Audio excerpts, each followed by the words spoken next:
Going on, viewers and listeners, everyone on the YouTube and everybody on the podcast. Welcome to another episode of the Coffee with Sam podcast.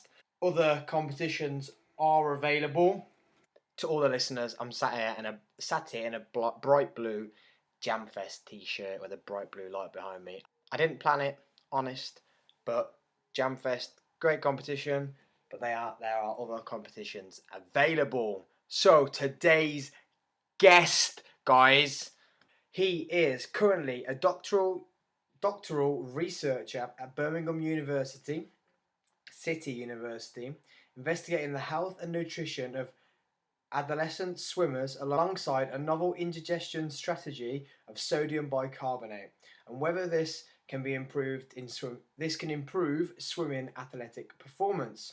He is also sports scientist for City of Birmingham Swimming Club, leading nutrition, physiology, strength and conditioning. His qualifications are MSc in sports science. He's an MNU Certified Nutritionist, 5 years working with general population with nutrition as a personal trainer.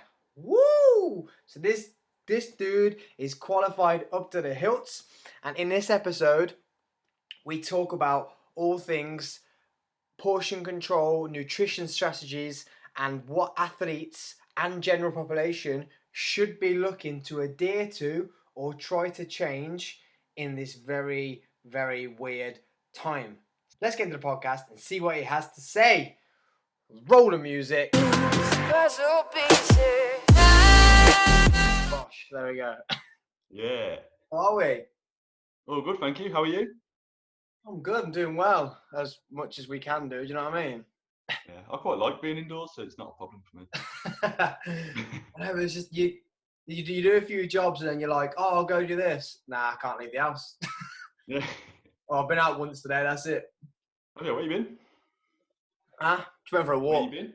Literally for a walk. I don't even go for a walk. Just full caveman. Stay in the house. Yeah. I've got to stay in on the sofa. Good, well, welcome to the show, Josh. Welcome to the Coffee with Sam podcast. What are you doing? Are you doing much with the swimming side of things whilst you're out of work? Or are you still in work? Or what's this devastating situation done to you? Yeah, so it was quite late because we was the leisure centres. So we were still training whilst everyone else was kind of in lockdown and being sent home. But yeah, now we're just completely out of the pool. So it's kind of taken a massive hit on training-wise. Mainly just land work, so going out for runs and just circuit-type training. But obviously, when they get back to actually trying to swim, it's going to be a big problem for them. But yeah, it's going as well as it can be. Your swimmers still on like a program? You're still looking after them, or? Yeah, we've kind of set up schedules for them, so just to make sure they're doing something. I'm actually running online workouts every Monday and Friday to make sure they're actually getting some hard work done. How many swimmers do you look after, Josh? We have 27 in the first and second squads, and then there's like 14 development squad. So there's about 70 overall. 70. Nice. And do you have to look after all of their aspects, like their nutrition, their training, We look after their nutrition and training mainly. Not so the other coaches kind of look after what they do, like technique-wise.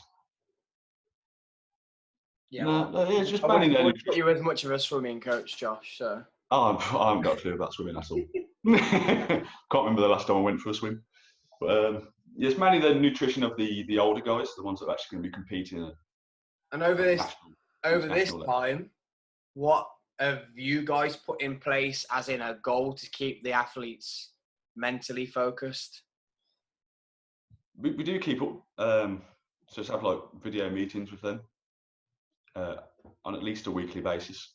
So even that's just going through analysing different performance techniques, just to make sure they're still thinking about swimming and how to keep that technique and how they can train for that outside of the pool. So that's what I'll come in and maybe put together some workouts for them, different movement patterns to actually work on their strength and explosiveness to help in the pool. What was your question again? Sorry. Nutrition wise, like what are you doing to keep them mentally stimulated? So say if like we've got any athletes watching this, but we've got cheer athletes that could be watching this that are a bit like, well, the season, is it over? Is it not over? So what are you doing with your swimmers to keep them mentally like staying in the goal, not just going off the wagon and thinking, well, we're not even swimming anymore, so what's the point? Oh, we are tracking their nutrition. We're making sure, we track their body weight on a weekly basis.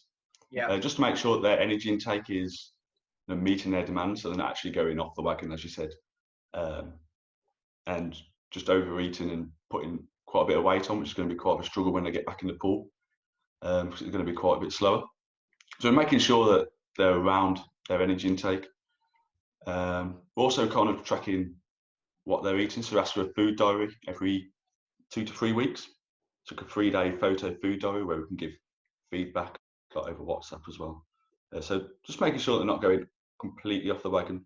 We do understand that they're going to be probably lying on the sofa quite a lot with snacks. So I think we all have. But yeah, it's just kind of just keeping in contact, really. Just keeping them accountable and on the toes, rather than just letting them get on with it. So do they have instead of just the you said the diary was one what you're going to keep check on, is there, what is their other, do you have a plan? Do they have a structure, or is it literally just writing it down and you say, come on, stop that? It's different for different swimmers. Some are more motivated than others. Yeah. Some literally have a schedule and they're really fixed to it. Some just kind of just go with the flow. But it's kind of hard to manage at the moment, especially with their motivations. You finding them with their... Carry on. I was going to say, we've had some that you get a photo food diary back from them and it looks perfect. And then when you actually speak to them about a couple of weeks down the line, it's completely different to what they sent us. So it's kind of hard to get them to give a schedule if they're not going to stick to it anyway. So it's just kind of just trying to keep them accountable and making sure they know what they should be doing. And I want to dip on it too much, but my last 2 podcasts have been mental effects of all this going on. Do you find you're having to have any coaches on the other side, looking after their mental well-being, or is that just what you're doing, speaking to them and checking up on them? We haven't really got anyone to look after their psychology. So it is kind of all on us. So it's just making sure we're in contact with them, making sure they keep in contact with each other as well. So just setting up little meetings where they can talk to each other and make sure they're in that team environment.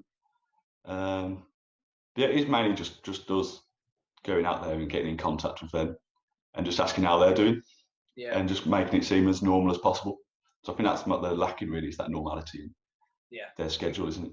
We all are, but especially when you're an elite athlete, you've got a very precise schedule, and just to suddenly be, I'd hate to be, I know we keep the footballers are at the forefront of all the conversation at the moment, but I'd hate to be an athlete like that, or a runner, or any top level athlete, to have to go from strict planning to now trying to keep that strict plan, but be stuck in the same box, in the same house.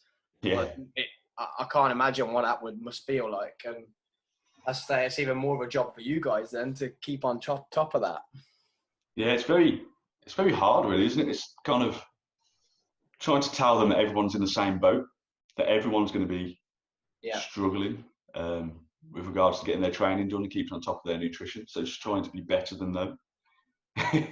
So just trying to say, we've got, in swimming, it's not really that well funded, especially at the junior level.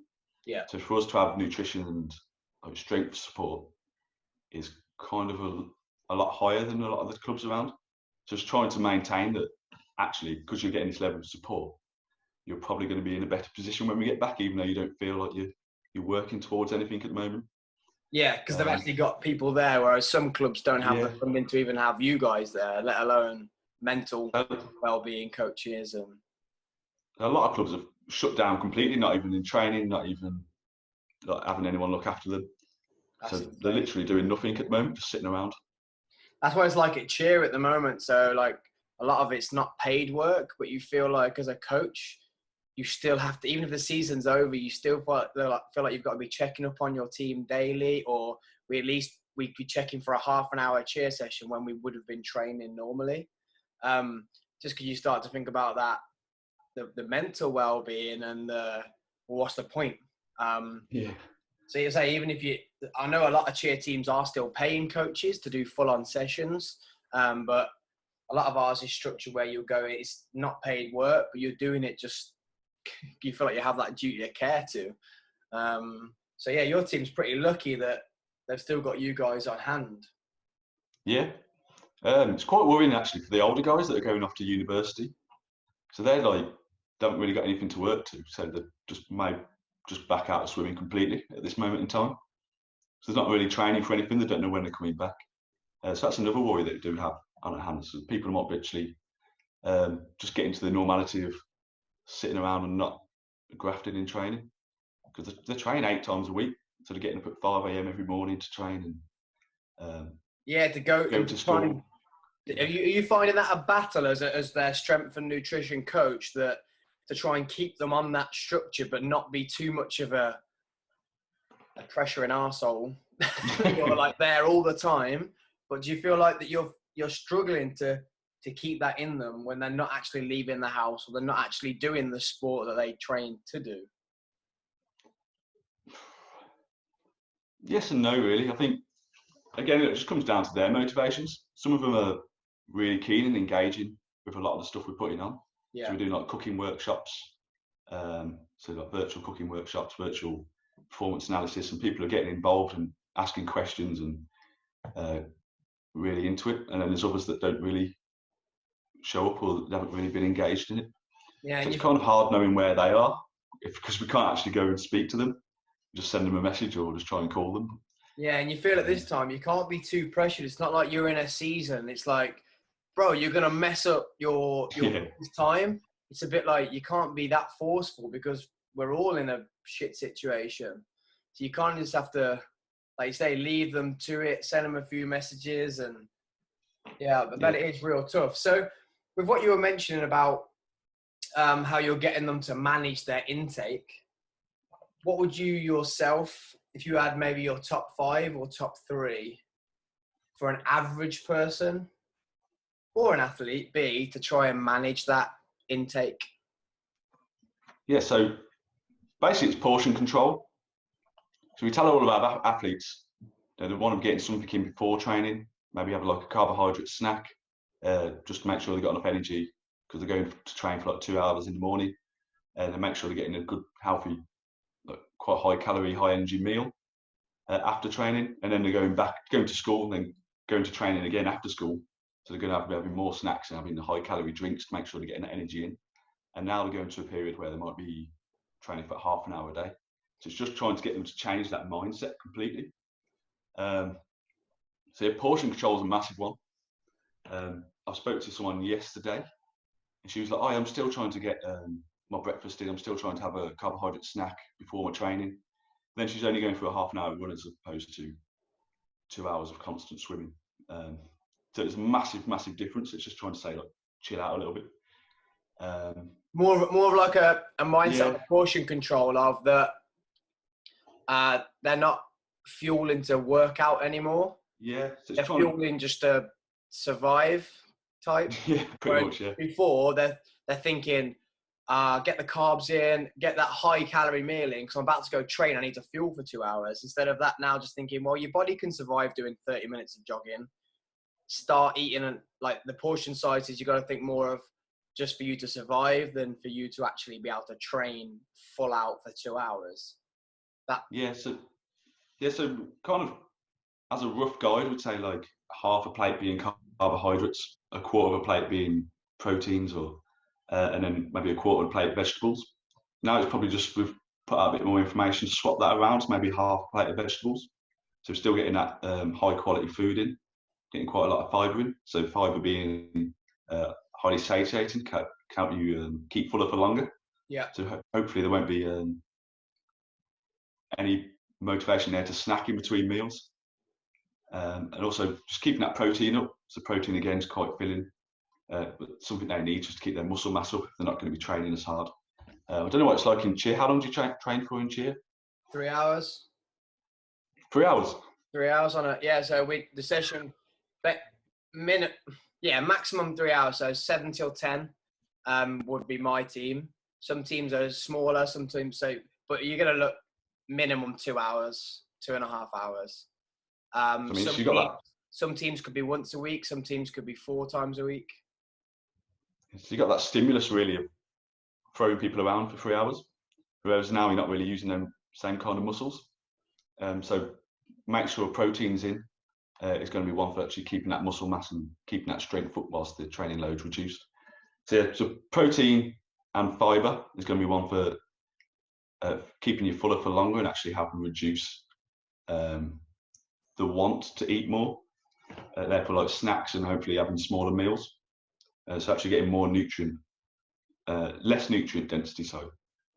The calorie density, that's the one, not nutrient density. So you have more nutrients, less calories per plate of food, if you know what I mean. Yeah. I'd say another one is the food environment in which you're placing yourself. So if anyone's been out there just hoarding up on crisps and biscuits, you're going to have that food easily accessible. So it's just easy just to go down, look in the fridge, look in the cupboard, pick something very high calorie out and just sit there and eat it whilst watching Netflix, as opposed to not having that actually in the house or not freely available, so hide it at the back of the cupboards. Will just actually reduce the likelihood of binge eating and stuff like that. Yeah, we've found that as a family. We've started to, like, there's things that we used to buy on the weekly that we're like, we cannot buy that anymore. Because like they'll just disappear. It's like a pack of biscuits will last a day, whereas they used to last a week, 2 weeks, because like you say, that want for just snacking or just wanting to keep busy, and we all end up turning to food, don't we? Yeah. Cool. So portion control, food environment, protein and fiber. For the listeners and the watchers, protein is going to be easy for people to find. What are fiber sources? Fiber is mainly your whole grains, your vegetables, and things like nuts. So anything plant-based. So you think like healthy plant-based food rather than like pasta and things that are classed as plant-based food. But if you think like leafy vegetables, things that have colours in, and nuts really. So it's just plants. Awesome. And I won't go too much into protein because these days we've got vegan, all these different types. I think you can have a bit of a crossover there with having your beans, pulses, lentils, and also your wheats and your nuts. So they have quite a bit of protein in. If you mix those together, you can actually get a good amino acid profile out of those and have a decent high protein meal. So that's for vegans? Yeah, it's for vegans, vegetarians. I think soy is pretty good as well. Awesome. So, I had another question I was about to ask you. I was literally about to ask you. Good. If you've got another point to flow onto, just flow onto it from there. Yeah, mindful eating as well. Just being more aware of what you're eating, and so it kind of links in with that food environment. But just every time you go to eat something or drink something, just thinking, do I need to eat it? Why am I going to this? Am I bored, or am I thirsty, or just looking for something to do? It might be worth keeping a journal if that's a bit of a problem. If you find like you're actually overeating quite a bit, just keeping a journal and writing down your feelings at that time, what's led you to seek food at that certain time of the day, and then just maybe having a little tracker on your fridge also is a pretty good one. Just like, have I had my protein today? Have I had my supplements, things like that? Have I had my 3 meals? Therefore, do I need to snack at this certain amount of time? So just thinking about that, if you've been just randomly picking at foods, if you've written it down, you might not forget as such. Because that's another thing with like tracking. I can't stray away from tracking calories. Nowadays, I think not many people want to do that. It's not really a healthy way to look at it for a lot of people. But yeah, even just tracking calories so you can see what's going in and out by using things like MyFitnessPal. Just kind of gives you an idea of things you may have forgotten. There's been times a day, I haven't eaten today, and then actually you look back and you've had a bag of mini cheddars and a handful of nuts and 4 6 biscuits. Jaffa eggs. Yeah. Oh, maybe I have. Yeah, maybe I haven't then. But like you say, you haven't, apart from the nuts, you've had nothing that's really going to fill you up there. No. Even if it's just stuff you don't really realise, just having I think for athletes as well, just having like a Lucozade, because they just have that quite often just to fuel their training. They're actually looking at they're actually having a reduced need for that energy, and they're looking at the calories in a Lucozade bottle that's 200 that they're not really going to be expended. So it might just be worth thinking about that and maybe switching to water or squash instead. So just making simple food swaps based on actually realising how much they were eating before compared to what they do need now. Would you think throughout this time, say some people are still training, not as specific, but some people are still hitting it hard, an hour and a half in at home with weights. Yes, their weights might not be as heavy. Would you still say nutrition around training is just as important? Or would you say because we've got this big need to control calories, that's going to be the more important thing to think about than getting it training and time specific? Yeah, it's definitely still important because you can still drive adaptations. So like your endurance and strength can still increase whilst we're not doing sport specific training. So it's definitely worth getting the most out of that training session. So actually fueling it properly and then getting your protein after to recover. I would say that it does depend on the individual and how hard they are training and what they're doing activity-wise around it. I'm going to use myself as an example here. So I do mainly weight training. I don't really have any need to be athletic, just mainly train for the beach. So actually just coming into doing home workout, just gone from like 4 to 5 strength training sessions per week to 6 to 7 circuit cardio type training sessions. So I thought to myself, I'm going to get absolutely shredded here. Like a few weeks locked away just doing just cardio every day, I'm going to get absolutely shredded. And so far I've put on 0.5 kilos. So mainly that is just because not going to work, not going to the shops every day, and just walking around at work. You probably don't notice, or walking around at school, or just being able to be outside and going to get petrol, things like that. That's actually going to be burning more calories than what you're actually doing sitting on the sofa all day. So it is worth, yes, tracking, seeing what you're having around training, but also actually looking at the overall need as well. So you might not actually need to completely load up on carbohydrates before that session, especially if you're going to have another meal later in the evening, where it's just going to actually tip you over that energy balance. Awesome. So you were dipping on there on something that is affecting everybody, not just athletes, and that's how much we're moving and activity. Yeah. How important is that to your overall your daily calorie intake and goal? Well, output. Oh, it's massive. So our metabolism is made up by 70% from your basal metabolic rate, so just your body's processes keeping you alive. About 10% of your thermic effect of food, which is the digestion of food, and can't really affect that much. Maybe protein has a higher thermic effect. You've probably heard of the meat sweats. So actually having a high protein diet, you might have slightly higher metabolism, not a great deal, so it's nothing to really focus on. And then the remaining 20%, it's probably 5% actually comes from the exercise that we do, and 15% comes from non-exercise activity thermogenesis, which is what we call NEAT. And that is just literally movement that we don't class as exercise, so just moving around all day. It does take up a massive proportion. So actually dropping that 15% out, really, you've kind of got 15% slower metabolism. But depending on how much you're actually still doing. So if you're going for a walk, you might be keeping it up. But for someone like me who actually doesn't actually go outside, it's taking a bit of a hit. Like you were saying as well, though, just the daily things of walking to the car, walking from the car, putting gas in the car, walking from the car to work, walking from work up the stairs, walking around work, moving work. Standing up as well, yeah. Yeah, standing up on your laptop, or walking to the coffee machine, or walking to the shop at lunch, and that all adds up. And I think the average person, a lot of people don't know that, but athletes don't know that either. They just think, oh, mine's all from training. It's all from training. And not from training, that's the bit that's going to get them, isn't it, really? It's, the training will affect them, but if they're a high-level athlete, they're going to keep training at home. Yeah, it might not be as intense, but they're going to train. It's probably the same calorie output, right, as well. What you're going to be doing at home is what you'd be doing in the gym as such. Maybe not your swimmers, and maybe not like cheer when we're going full out 10 times, 2.5 minutes every time, going flat out, but it's the walking around and the moving and the fidgeting that we're not doing, which is going to have a bigger effect than actually taking away the exercise from them. Is that what you think? Yeah, definitely. Yeah, it's just those everyday things that we're not doing at the moment.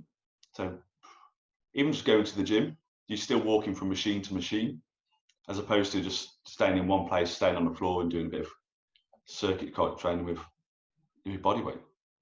So it is massive. It's something we should definitely be aware of. Awesome. So you touched on protein need to keep muscle mass. How do we keep muscle mass? Is that from running? Is that from how do we sustain our muscle mass? So the main thing is going to be training, to actually putting some resistance through that muscle. It doesn't have to be weight training as such, but just going doing repetitions till you get close to failure can actually still build muscle. So there's actually a study out there that shows that lifting weights between 1 and 6 repetitions is similar to going like 30 repetitions plus, but you're going to near failure. So I think we can all do near failure with press ups without going to 30 reps, unless you're an absolute beast. Yeah. I'll die after about 10. Yeah. So you can still make some good strength gains or strength progress, or at least maintain muscle with body weight training. So athletes to maintain muscle mass over this time, they've got to be creating a muscle stimulus some way. Yeah, just putting some kind of stimulus through the muscle, even just slowing down. So if you haven't got any weights or you don't want to do body weight stuff, just doing like a resistance band and really squeezing the muscle. So actually putting that stimulus into it, so it's actually has a need to still be there. But even just going for like jumping and sprinting, things like that, it's going to put something through there as well. And then you mentioned about like protein needed to be there for muscle stimulus, even if it's from animal products or from plant-based, you still need that protein stimulus. How important is it to have it straight after training as a normal daily athlete, or whilst we're stuck in quarantine? Ooh, there's it could have a bigger effect if you have it after training, but the window in which you could have it is quite debatable. So probably heard about the anabolic window of opportunity, 30 minutes after training to make the most gains. Yeah. That could be as long as 2 hours. So as long as you're getting protein in, so a recommendation really for not just athletes but general population is to have protein every 3 to 4 hours. So if you have like 0.3 to 0.5 grams per kilogram, just to put that into context, that's about 18 to 30 grams per a 60 kilogram athlete. If you're having that every 3 to 4 hours, then it wouldn't really make much difference where you're training, where you have it in relation to training. So it's either going to be before training, then you do your session, and then you'll have it within an hour after training, because it's going to fit in that 3 to 4 hour window, sorry. Or you could maybe not have protein before it, and then once you finish the training, you're going to need that protein again to fit within that 4 hours. So that's going to be important. So where it actually comes from is mainly leucine is going to be the main driver, which is one of the amino acids. Yeah. The only reason it's probably seen more as meat and dairy products have more leucine in per gram of product, but you can still get enough leucine if you mix certain beans, wheat, pulses, things like that, nuts, so other different protein sources. So it doesn't have to be meat or dairy. Vegetarians can just have just as much of an impact. With athletes, do you find, especially with the younger generation, that instead of saying like per gram or this much, that much, it's better just to say get it. Get some. Yeah. Yeah, you can just confuse them completely by saying that. So it's kind of, my approach is kind of give them the boring bit, the scientific bit, and then just say that's basically just this amount. So sort of say, like, it's 0.3 grams every so often. Just make sure you have 20 grams recovered. Yeah. Yeah, so try not to confuse them too much, but just make sure that they can understand the science, because some of them are really interested. I mean, some of the swimmers I work with, just mind-blowing what they know compared to me. So It some of them are really makes your job easier, right? Yes and no, because they ask a lot of questions. And you're like, just shut up and eat it.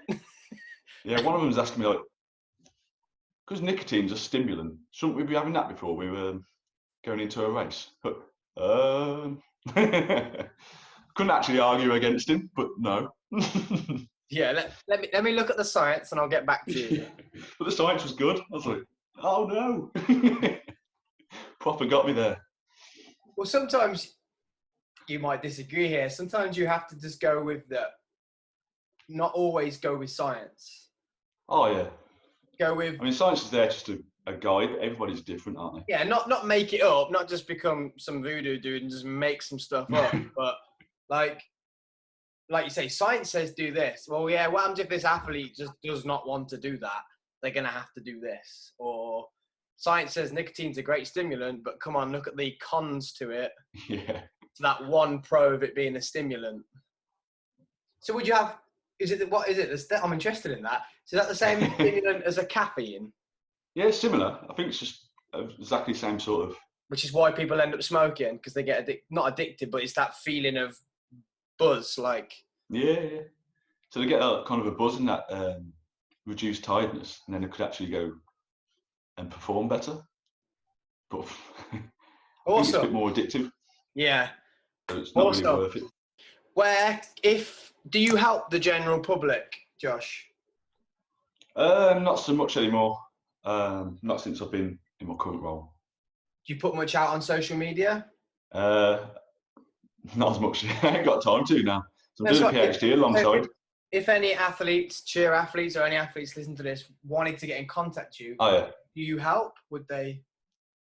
Yeah, I could provide some advice. Yeah, definitely. Yeah? Cool. Where would they find you? They'll be at josh.newbury on Instagram or josh.nutrition on Twitter.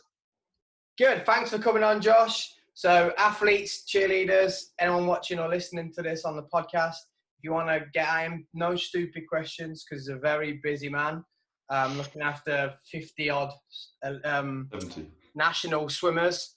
So yeah, thanks for coming on, and I hope you'll come on again.